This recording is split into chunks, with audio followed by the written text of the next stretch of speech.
আল্লাহর নবী যখন হযরত খাদিজাকে দাওয়াত দিলেন, আমি আল্লাহর নবী, আমার উপর ঈমান আনো, আর এক অদেখা আল্লাহর উপর ঈমান আনো, যিনি তোমারে আমারে সৃষ্টি করেছেন তার উপর ঈমান আনো। হযরত খাদিজা এক মুহূর্ত দেরি করেন নাই, সঙ্গে সঙ্গে উচ্চারণ করেছেন লা ইলাহা ইল্লাল্লাহু মুহাম্মাদুর রাসূলুল্লাহ। খাদিজা বলছেন কি জানেন? ইয়া আবাল কাসিম। তিনি নবীজিকে ডাকতেন হে কাসেমের পিতা, ইয়া আবাল কাসিম, 15টি বছর আপনার ঘর করেছি, আমার দিল একথা সাক্ষ্য দিচ্ছে আপনি অবশ্যই আল্লাহর নবী, কোনো সন্দেহ নাই। আপনার ভিতরে 15 বছর আমি যে আচরণ দেখেছি, সাধারণ মানুষের এই আচরণ হতে পারে না, অবশ্যই আপনি আল্লাহর নবী। সুবহানাল্লাহ। নবী করিম সাল্লাল্লাহু আলাইহি সাল্লাম বলেছেন, আল্লাহর আকাশের নিচে জমিনের উপরে খাদিজার মতো উত্তম মহিলা আর নাই। হযরত আয়েশা বলেন, নবীজি একদিন এক রাতে আমার কাছে ঘুমানো ছিলেন, আমি ঘুম থেকে জেগে দেখি নবীজি নাই। মনে মনে চিন্তা করলাম কোথায় গেলেন, বোধহয় অন্য কোনো স্ত্রীর ঘরে গেছেন। আমি চুপিসারে খোঁজ নিতে লাগলাম, কোনো ঘরে খবর পেলাম না। পরে দেখতে পেলাম রিয়াদুল জান্নার ভিতরে বসে নবীজি 2 হাত উঁচু করে কি যেন বলেন আর কান্দেন। আমি পিছনে গিয়ে হাত তুললাম, শুনতে পেলাম নবীজি মুনাজাত করতে করতে এক পর্যায়ে গিয়ে বলছেন, রব্বুল আলামিন কিয়ামতের ময়দানে যেদিন বাপ তার সন্তান হারায় ফেলবে, মা তার সন্তান হারিয়ে ফেলবে, সন্তান মায়ের চিনবে না, ওই দিন ওই কঠিন হাসরের ময়দানে আমি যেন আমার খাদিজারে হারায় না যাই। মোনাজাত শেষে হযরত আয়েশা বলছেন, ইয়া রাসূলুল্লাহ, এই একটা বুড়ির বিয়ে করছিলেন, 25 বছর বয়সে, 40 বছরের বুড়ি, এই বুড়ির কথা এখনো আপনার মনে জাগে? এর থেকে ভালো কুমারী মেয়ে তো আপনি বিবাহ করেছেন। নবীজির মুখখানা মলিন হয়ে গেল। আল্লাহর নবী বলেন, আয়েশা, খাদিজা সম্পর্কে এমন কথা জীবনে কোনোদিন তুমি আমার সামনে আর এরকম বলো না। কারণ হলো তোমরা সবাই আমার সুদিনের স্ত্রী, আর খাদিজা আমার এমন সময়ের স্ত্রী যখন মক্কা নগরীতে মুহাম্মদের পা রাখার জায়গা ছিল না। সমস্ত সম্পদ উজাড় করে দিয়েছে আমার জন্য, ইসলামের জন্য। না খেয়ে থেকেছে রাতের পর রাত, দিনের পর দিন। আরবের সব থেকে ধনশালিনী নারী, সমস্ত সম্পদ উজাড় করে দিয়েছেন আল্লাহর দ্বীনের জন্য। হযরত আয়েশা বলেন, আমাদের ঘরের ভিতরে তেমন গোশত রান্না বান্না খুবই কম হতো, আধপেটা অনাহারে অর্ধাহারে আমাদের দিন চলতো। যেদিন কোনো ভাগ্যক্রমে কোনো গোশত আসতো অথবা কোনো ছাগল দুম্বা জবাও হতো, নবীজি গোশতগুলি ভাগ করে স্ত্রীদের ঘরে ঘরে দিয়া নিজে একটা পটলার ভিতরে কয়েক টুকরা গোশত নিয়ে মদিনার রাস্তায় ঘুরে বেড়াতেন। খাদিজার কোনো বান্ধবী পাওয়া যায় নাকি? খাদিজার কোনো আত্মীয়া, কোনো বান্ধবী পাওয়া যায় নাকি? প্রিয় ভাই সাহেব, নবী করিম সাল্লাল্লাহু আলাইহি ওয়াসাল্লাম স্ত্রীদেরকে ভালোবাসতেন। হাদিস থেকে শোনাচ্ছি, হযরত আয়েশা কুমারী মেয়ে, তাকে বিয়ে করেছেন নবী করিম সাল্লাল্লাহু আলাইহি ওয়াসাল্লাম। গভীর রাত, চাঁদনি রাত, আধো আধো জ্যোৎস্না প্লাবিত রাত, নবীজি বলছেন, আয়েশা চলো আমরা একটু পায়চারি করে আসি। মরুভূমির ভিতরে গিয়ে বললেন, ওই যে একটা জিনিস দেখা যায়, চলো তো দৌড় মারি, কে আগে যায় দেখা যায়। বিশ্বনবী স্ত্রীর মনোরঞ্জনের জন্য দৌড় প্রতিযোগিতা করতেছেন, তাও সুবহানাল্লাহ কইতে ইচ্ছে করে না।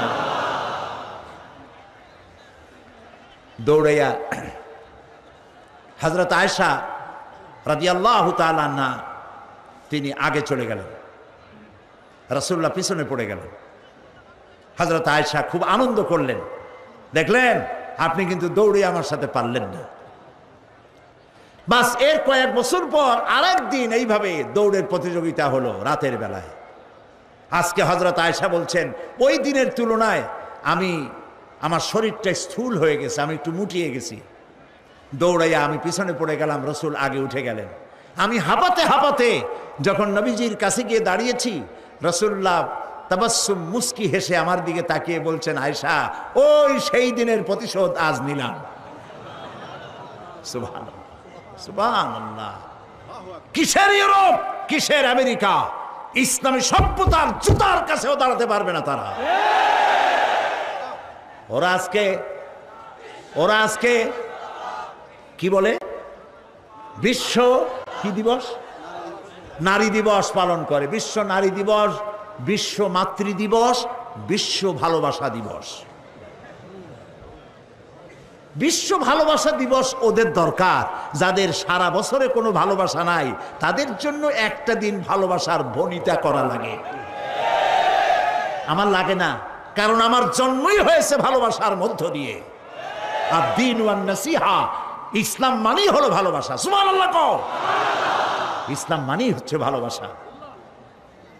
আমার দেশে, মুসলমানদের দেশে বিশ্ব ভালোবাসা দিবসের কোনো প্রয়োজন নাই। বিশ্ব নারী দিবস পালন করা, বিশ্ব কন্যা দিবস পালন করা ওদের দরকার, যার দেশে নারীর কোনো মর্যাদা নাই, যেখানে কন্যার কোনো মর্যাদা নাই, যেখানে মাতৃত্বের পিতৃত্বের মর্যাদা নাই, সেখানে প্রয়োজন। আমার দেশে প্রয়োজন নাই। দিবস পালন করতে করতে এখন কিসব দিবস পালন করতেছে। কালকের পত্রিকায় দেখলাম বিশ্ব পায়খানা দিবস।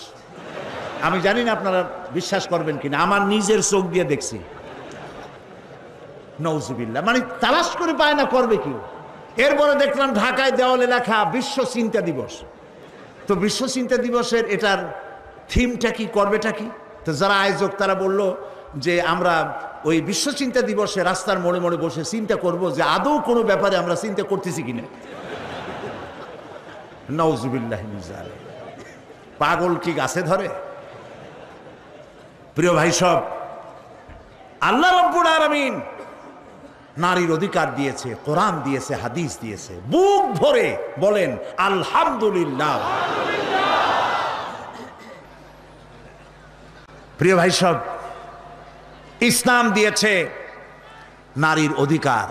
রাসূলুল্লাহ বলছেন আদ-দুনিয়া কুল্লুহা মাতাউন ওয়া খায়রুল মাতাইদ দুনিয়া ইমরাতুস সালিহা। এই পৃথিবীর সব কিছু হলো সম্পদ, তার মধ্যে শ্রেষ্ঠ সম্পদ হচ্ছে সালেহা, নেককারিনী, সতীসাধ্বী নারী।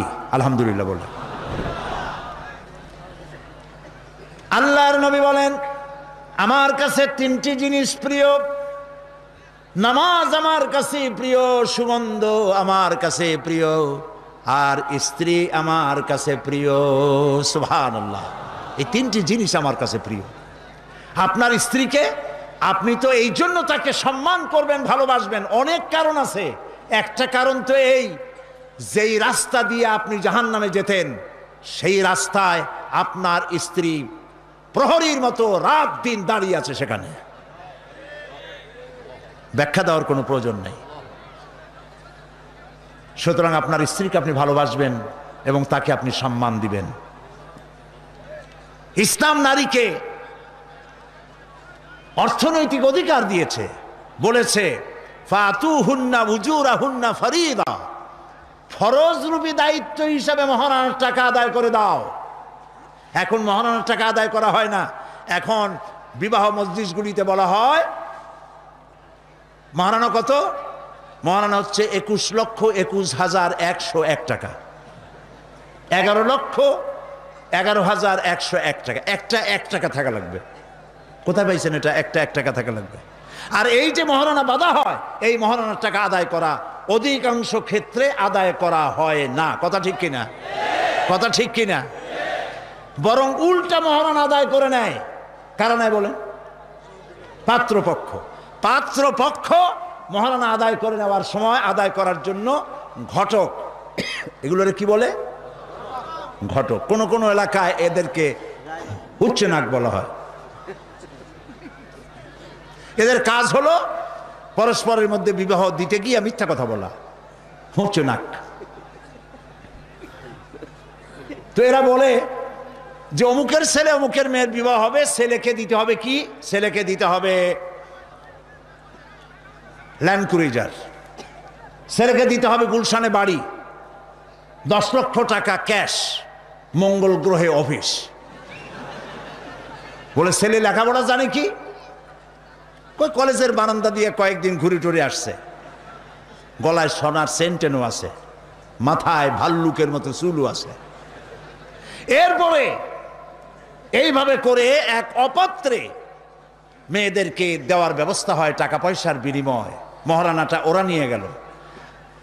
বিবাহে যদি উপহার দেয় শ্বশুর পক্ষ, পাত্র কি বলে কন্যা পক্ষ, পাত্রপক্ষকে যদি সোনা দেয়, দানা দেয়, টাকা দেয়, সব জায়েজ আছে, সুন্নত। কিন্তু চাইয়া নেওয়া যাবে না, দাবি করে নেওয়া, ডিমান্ড করে নেওয়ার নামই হলো যৌতুক। এটার নাম কি? চট্টগ্রামে কি বলে? যৌতুক। এই যৌতুক হলো শ্বশুরের সাথে এক প্রকারের কৌতুক। এইভাবে করে চাইয়া টাকা আদায় করা হারাম। চাইয়া টাকা আদায় করা কি?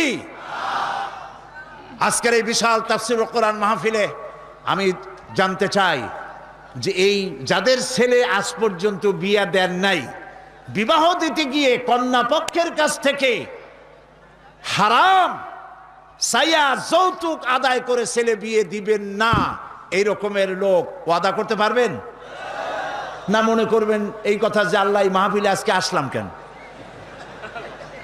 আচ্ছা দেখি তো, যারা ছেলে বিয়ে দেন নাই তারা ওয়াদা করবেন এই কথা বলে যে আমার ছেলে বিবাহ দিতে গিয়ে যৌতুক এক পয়সাও, এক থেকে নিয়ে 1000 কোটি যা হোক, যৌতুক চাইবো না, বিনা যৌতুকে ছেলে বিবাহ দেব। কারা কারা দেবেন? ছেলেওয়ালারা হাত তোলেন তো।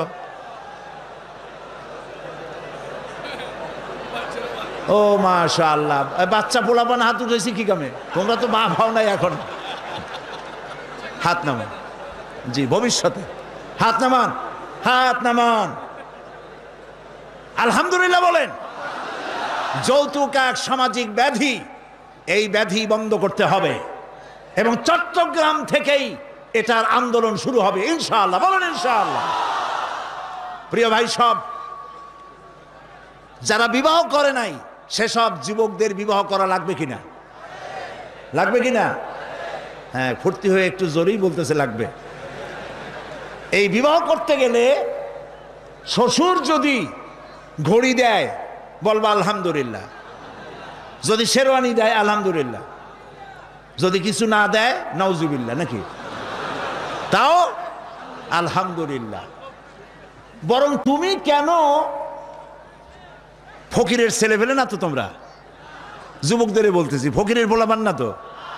তো বউ ওই কি বলে, যারা বিবাহ করবা সেই শ্বশুর বাড়ির টেলিভিশন না হইলে দেখা যাবে না তুমি কি খয়রাতির পোলা। যদি এখন তো দেখতেই হয়, তো বউয়ের বাপের কাছ থেকে টেলিভিশন না নিয়া মসজিদ গুলার সামনে শুক্রবার দিন থাল পাইতে বসে যাইও। তাও কন্যা পক্ষের কাছ থেকে চাইয়া নিবা না। কিছু দিলে আলহামদুলিল্লাহ, না দিলেও বিনা যৌতুকে নিজের পায়ে দাঁড়াইয়া চাকরি করে বিয়ে করবা। চাকরি কামাই রোজগার না করিয়া নিজে বাপের হোটেলে খাও, আরো একজন আনিয়া মেহমান বানাইও না। কাজ করবে, চাকরি করবে, ব্যবসা করবে, তারপরে নিজের টাকা দিয়া, বাপের টাকা দিয়া বিয়ে করিয়া বউরে রানী বানাইয়া ভালোবাসার সিংহাসনে বসাবে, তাকে কোনো কিছু খোটা দিবে না। এটা এই জন্য বলি, বাংলাদেশে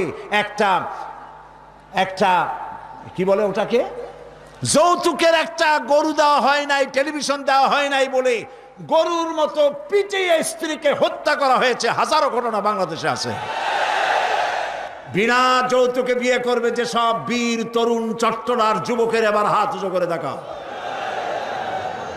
ও মাশাআল্লাহ, এখন তো দেখা যায় কেউ বিয়ে করে নাই।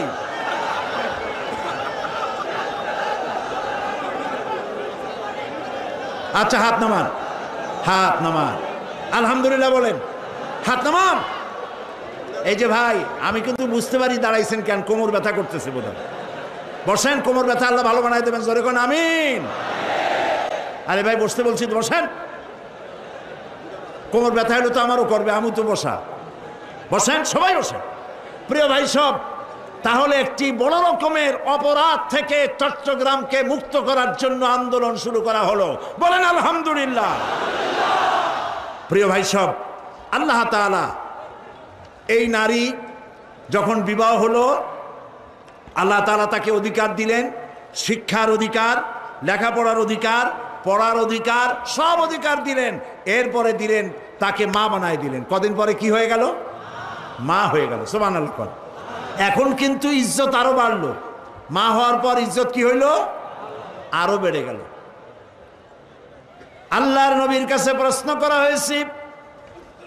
এক সাহাবী এসে বলছেন, সালা রাজুলুন ইয়া রাসূলুল্লাহ মান আহাক্কুন নাস বিহুসনি সাহাবাতি ক্বালা উম্মুক ক্বালা সুম্মা মান ক্বালা উম্মুক ক্বালা সুম্মা মান ক্বালা উম্মুক ক্বালা সুম্মা মান ক্বালা আবুক। সুবহানাল্লাহ।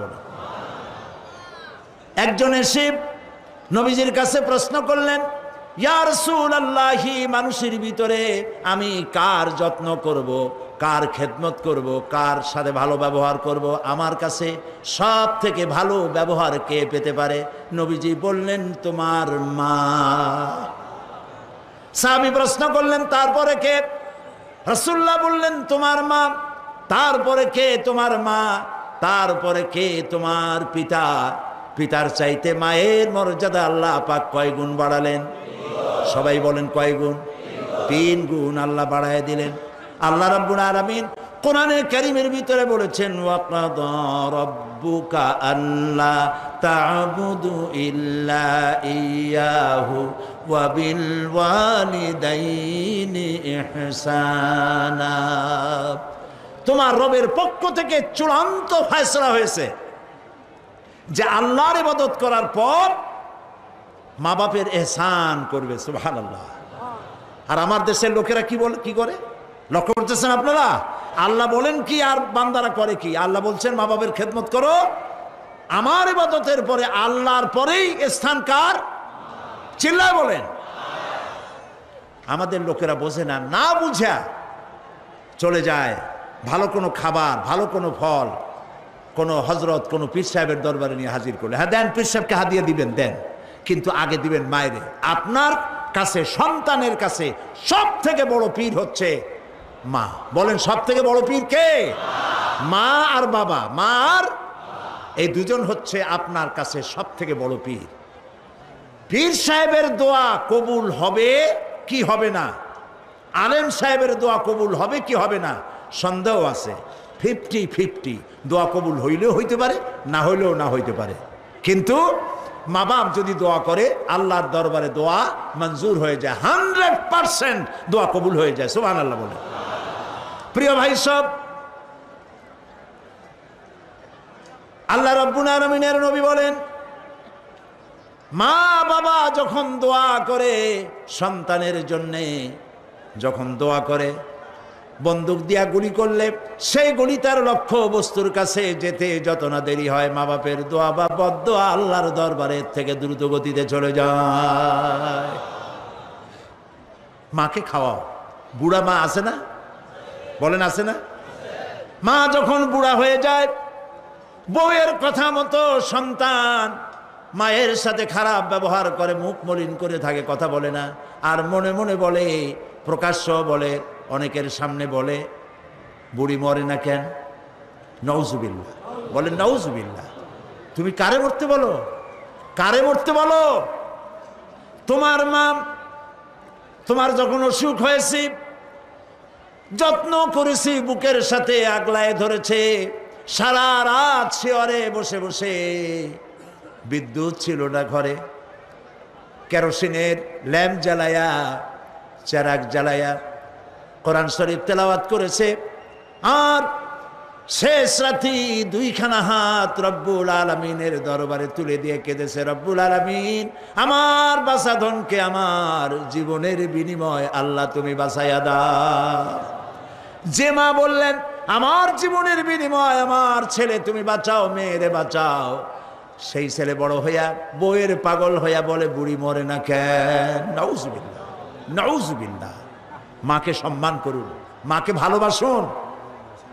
আল্লাহ রাব্বুল আলামিন বলেন, ওয়াওয়াসাইনাল ইনসানা বিওয়ালিদাইহি ইহসানা হামালাতুহু উম্মুহু কুরহা ওয়া ওয়াদাআতুহু কুরহা ওয়া হামলুহু ওয়া ফিসালুহু 30 শাহরা।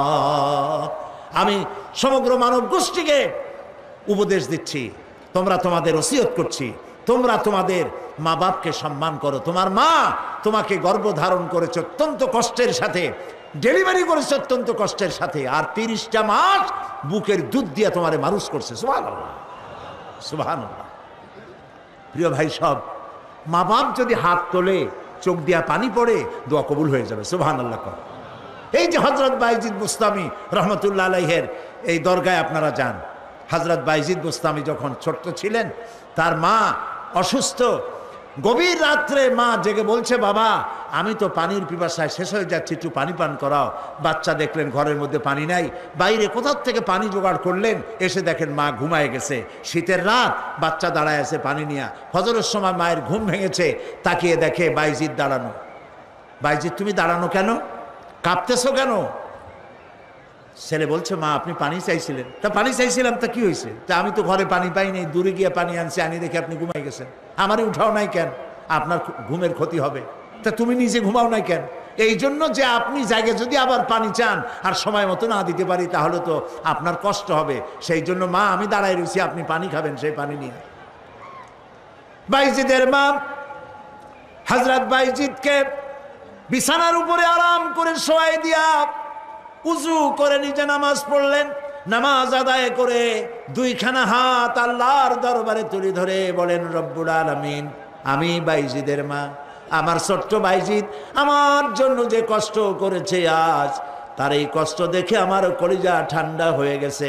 আমি মা হয়ে আমার বাইজিদের জন্য দোয়া করি, রব্বুল আলামিন আমার বাইজিদকে তুমি সুলতানুল আরিফিন বানায়া দাও। দোয়া মঞ্জুর হয়েছে না হয় নাই? সুবহানাল্লাহ। প্রিয় ভাই সব, এই জন্য মা বাপকে সম্মান করতে হবে, মহব্বত করতে হবে এবং তাদের জন্য দোয়া করতে হবে। দোয়াটা আল্লাহ শিখাই দিয়েছেন। এমনকি মা বাবের সামনে চোখ মোটা করে কথা বলবে না, চোখ মোটা করে মা বাবের সামনে কথা বলবে না। আল্লাহ ইচ্ছা করলে চোখ অন্ধ করে দিতে পারেন। পীরের সামনে যত গিয়ে মহব্বত করে ঘাড় কাট করে বসো, তোমার বড় পীর, তোমার মা, তোমার বাবা, তাদেরকে শ্রদ্ধা করো, সম্মান করো, কলজা দিয়ে মহব্বত করো। মা বাপকে একটা কথা বিশ্বাস করুন, মনে রাখেন, মা বাপকে যে যত বেশি সম্মান করবে, মহব্বত করবে, মর্যাদা দেবে, তার জীবনে সম্মানের আর রুজির কোনো অভাব হবে না, হবে না, হবে না। আল্লাহ তাআলা বাড়ায় দেবেন। সুবহানাল্লাহ। আল্লাহ দোয়া শিখাই দিচ্ছেন, বান্দারে মা বাবার সামনে শক্ত করে কথা কইস না, ওয়াকুল লাহুমা কাওলান কারীমা, মা বাবার সাথে সম্মান সূচক কথা বলো আর আমার কাছে দোয়া করো। কি বলে? আল্লাহ রাব্বুল আলামিন দোয়া শিখাই দিচ্ছেন, রব্বিরহামহুমা কামা রাব্বায়ানি সাগীরা। সবাই পড়েন, রব্বিরহামহুমা কামা রাব্বায়ানি সাগীরা। আবার পড়েন, রব্বিরহামহুমা কামা রাব্বায়ানি সাগীরা। আল্লাহ তাআলা শিখাই দিলেন, বান্দারে দোয়া কর, আয় আমার রব, আমার মা বাপ আমাকে যেমন ছোটবেলায় স্নেহের কোলে লালন পালন করেছে, মাবুদ গো তুমি আমার মা বাপকে সেইভাবে তোমার রহমতের কোলে লালন পালন করো। আল্লাহ দোয়া শিখাই দিচ্ছেন। এই দোয়া প্রত্যেক নামাজের পর আপনারা পড়বেন। মনে থাকবে ভাই? জোরে বলেন, মনে থাকবে? আল্লাহ যেন আমাদেরকে মনে রাখান, আমরা বলি আমিন। প্রিয় ভাই সব, মা হিসাবে আল্লাহ তাআলা এই মর্যাদা বৃদ্ধি করে দিলেন। নারীর 3টা স্তর বললাম, কন্যা, বধূ, মাতা। 3 স্তরে ইসলাম যে মর্যাদা দিয়েছে, এর থেকে বেশি মর্যাদা পৃথিবীতে কেউ দিতে পারে নাই। এখন এই নারীদেরকে যাদের এত মর্যাদা আল্লাহ দিলেন, মর্যাদা তো এত বাড়াই দিলেন, সন্তানের জান্নাত মায়ের পায়ের তলে ঢুকাই দিলেন। সুবহানাল্লাহ বলেন, সুবহানাল্লাহ বলবেন না? মেয়ে লোকের মায়ের পায়ের তলে তার সন্তানের বেহেশত আল্লাহ ঢুকাই দিলেন। সম্মান করো, মর্যাদা করো। যারা মা বাবার সাথে বেয়াদবি করছো, আজকের রাতে মায়ের কাছে গিয়ে, বাপের কাছে গিয়ে পাও দুটো জড়ায় ধরো আর বলো, আব্বা আম্মা আমি তো ভুল করছি, বেয়াদবি করছি, বুঝি নাই, আল্লাহর রাস্তায় আমারে মাফ করে দেন। মাফ করে দেবে না? দিবে। মা বাবার চাইতে সন্তানের জন্য কল্যাণকামী কে আছে? বউর কথা মতো খবরদার কখনো মা বাবার সাথে নাফরমানি করবেন না। মনে থাকবে? মনে থাকবে? আল্লাহ তাআলা মনে রাখার তৌফিক দিক, আমরা বলি আমিন। প্রিয় ভাই সব, এই নারীকে সম্মান দিয়ে আল্লাহ তাআলা বলেছেন নারীরা যেন পর্দায় থাকে। কুল্লিল মুমিনাতি ইয়াগুদুদনা মিন আবসারিহিন, মেয়ে লোকদেরকে বলা হয়েছে মুমিনা নারী তোমরা তোমাদের চক্ষুকে পরপুরুষ থেকে নিম্নগামী করে রাখো। ওয়াহফাজনা ফুরুজাহুন্না, আর তোমাদের যৌনাঙ্গ সমূহ এগুলিকে তোমরা হেফাজতে রাখো, এগুলি লজ্জাস্থান সমূহ হেফাজতে রাখো, যা মানুষকে দেখিও না। ওয়াকারনা ফি বুয়ুতিকুন্না ওয়ালা তাবাররাজনা তাবাররুজাল জাহিলিয়াতিল উলা, আর তোমরা তোমাদের ঘরের মধ্যে থাকো ওই জাহিলিয়াতের যুগে যে ধরনের সাজসজ্জা করে রাস্তায় বেরোতো, ঠাক ঠমক করত, রূপচর্চা করত মানুষের সামনে, পরপুরুষের সামনে, জাহিলি যুগের মতো তোমরা বেরিও না। কে বলতেছেন? আল্লাহ বলতেছেন, আল্লাহ পাক বলছেন ওয়াকারনা ফি বুয়ুতিকুন্না, ঘরের মধ্যে থাকো। এই ঘরের মধ্যে থাকার অর্থ কিন্তু এই নয় যে ঘরের মধ্যে পড়ে থাকো, লেখাপড়া করো না, চাকরি বাকরি করো না, এটা কিন্তু নয়। বরং নবী করিম সাল্লাল্লাহু আলাইহি ওয়াসাল্লাম মহিলা সাহাবীরা ব্যবসা করেছেন। কেউ আতরের ব্যবসা করেছেন, কেউ ফলের ব্যবসা করেছেন, কেউ খেজুরের ব্যবসা করেছেন, এবং এই মহিলারা নার্সের দায়িত্ব পালন করেছেন। যুদ্ধাহত সৈন্যদেরকে নার্সিং করেছেন, যুদ্ধের ময়দানেও তারা কাজ করেছেন। কাজী ঘরের মধ্যে থাকো, তার অর্থ হলো ঘরের মধ্যে যে পরিবেশটা থাকে পর্দার পরিবেশ, যখন বাইরে যাবে তখনও এই পর্দার পরিবেশটা নিয়ে যাবে। যখন বাইরে যাবে বোরখাটা পরে যাইও, বোরখাটা পরলে ওইটা একটা ঘরের মতো, বোরখার দরজাও আছে, জানালাও আছে, আছে না?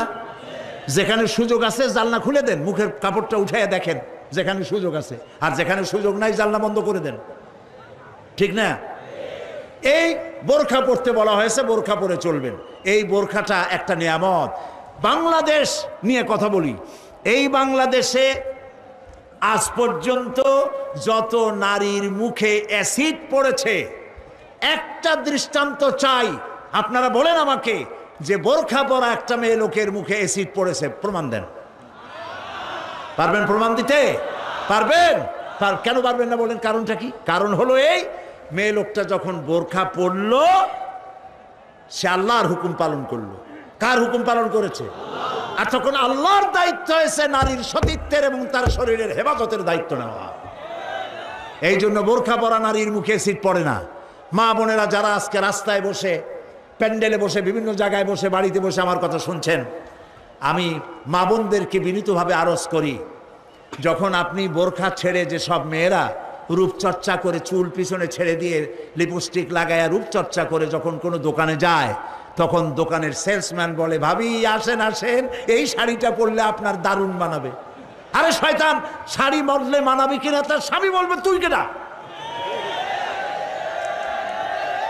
এখন দোকানদার যদি ভাবি বলে তাতে কি মর্যাদা বাড়ে? বাড়ে না। আপনি দেখেন বোরখা পরেন, চাদর পরেন, দোকানে যান, দোকানি বলবে খালাম্মা, চাচি আম্মা, বসেন বসেন, সম্মান করে বসতে দেবে এবং আপনার সামনে কাপড়গুলি খুলে ধরবে যেটা আপনার প্রয়োজন নেবেন। তাহলে বোরখায় কি সম্মান কমায় না বাড়ায়?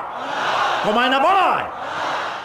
মা বোনেরা বোরখা পরুন, চাদর পরুন। আপনার মেয়ে কলেজ গোয়িং, ইউনিভার্সিটি গোয়িং যেসব বয়সপ্রাপ্ত মেয়ে আছে, আল্লাহ কোরআনে বলেছেন এমন একটা চাদর পরো যেই চাদরটা পরলে পরে মাথাটা, বুকটা, গলাটা ঢাকা হয়ে যায়, এমন একটা চাদর পরো।